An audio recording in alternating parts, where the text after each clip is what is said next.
going to be making my mom's giblet gravy. This is her recipe. You're going to bring 3 cups of broth, either chicken broth or turkey broth. If you have broth left from the turkey, then you can use that. That's what my mom did.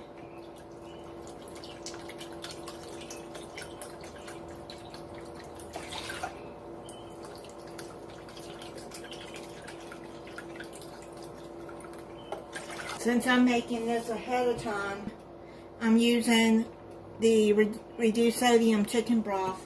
And I'm bringing that to a boil. I boiled 3 eggs and I chopped that up. And I cooked some chicken gizzards and some turkey wings. Now you're going to take a cup of water and 2 tablespoons of all-purpose flour.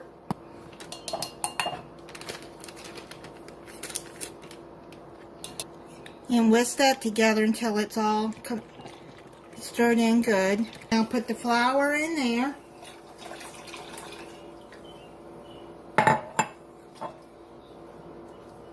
We'll put some salt, about a half a teaspoon of salt, and about a half a teaspoon of pepper. Salt and pepper it to your taste. Then you're going to put your turkey, your gizzards, and your eggs into the gravy.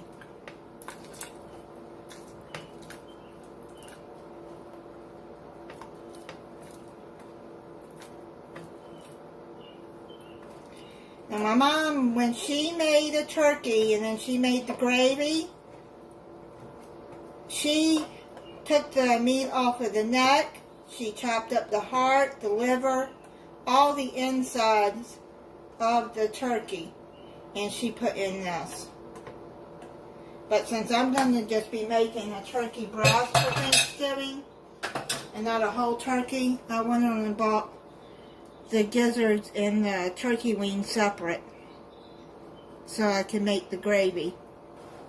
I was asked to make the gravy, so I decided to go on and do a video on it. I've made this many times. Now what you're going to do is you're going to stir it until it's thickened and simmer it 2 to 3 minutes. And then when it's thickened, then you're going to taste it and see if it has enough salt. And if it doesn't, then you can add a little bit more until it's salty enough for you. But remember, the broth has salt in it. If you use it from the turkey, all the seasonings from your turkey's going to be in it too. I'm going to let this get thickened and I'll be back. It's come to a slow boil.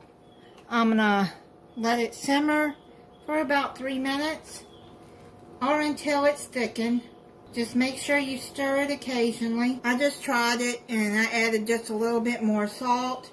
But like I said, you salt and pepper it to your taste. You just keep simmering it till it's thickened. And that's how you make giblet gravy. It's not hard at all. And it's really good over the dressing or stuffing, whatever you make. Mashed potatoes. Thank you for watching. If you're not subscribed, I hope you'll subscribe. And click the notification bell so you'll be notified when I upload a new video. Bye, and happy Thanksgiving.